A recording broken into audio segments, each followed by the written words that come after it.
mixed martial arts versus JKD, Jeet Kune Do. So many in the martial arts world think of Jeet Kune Do as a precursor to mixed martial arts as you see them practiced today.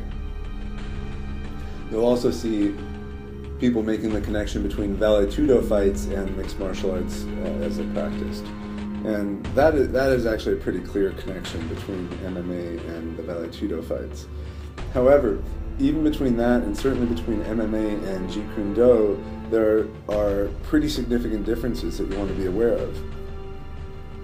Mixed martial arts as it's practiced today, you need to realize that for all of its intensity and really violence, it's a sport. There's rules, there's regulations that limit what the fighter can do and also limit the scenario so that it's really geared towards a particular type of engagement, and you miss out on a lot of factors that are really fairly essential if you think about training for self-defense or training for multiple purposes.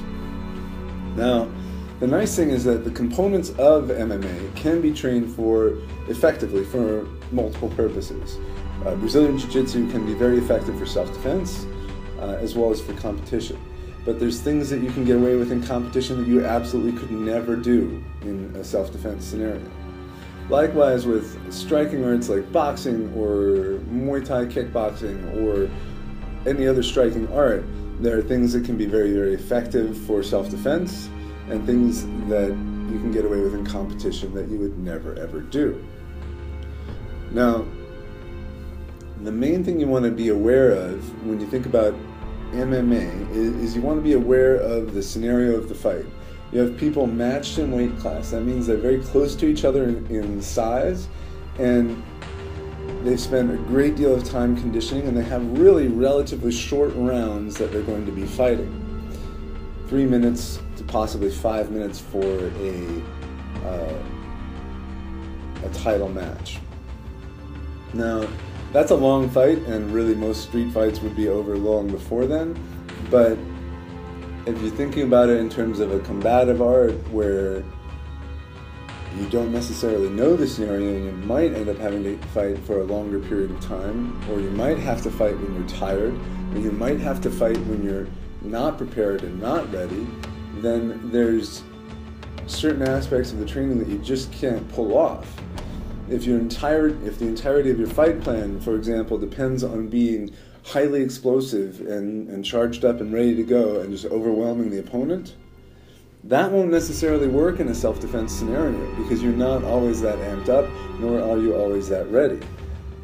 What happens if you're in a self-defense scenario where you're caught unawares, or you're tired, or you're sick, or something like that, and you still need to defend yourself? So you want to be trained in a wide range of possible scenarios and understand that you want to train so that you can fight effectively, efficiently, but also conserve your energy and resources because you don't know whether you're going to have them at your disposal or whether there's going to be more threats that you have to deal with. So these are some of the factors where the old traditional no-holds-barred fighting and cross-training like Vale Tudo fights and Jeet Kune Do differ from current mixed martial arts training like you see in the UFC. Really, if you're training for competition, this might not even be relevant for you, and that's totally fine. But it's important, especially if you develop an interest and a passion in the martial arts themselves and start to see really the richness that they can provide to life beyond just knowing how to fight, that you understand the full context of it and you really know where to put these different terms and ways of training in their place with your personal training and what you're trying to accomplish. So that's just to give you a little bit of context on the difference between mixed martial arts versus Jeet Kune Do or Vale Tudo fighting. Hope this was informative. If you have any questions on it, feel free to leave a question in the comments below and we'll be happy to answer it.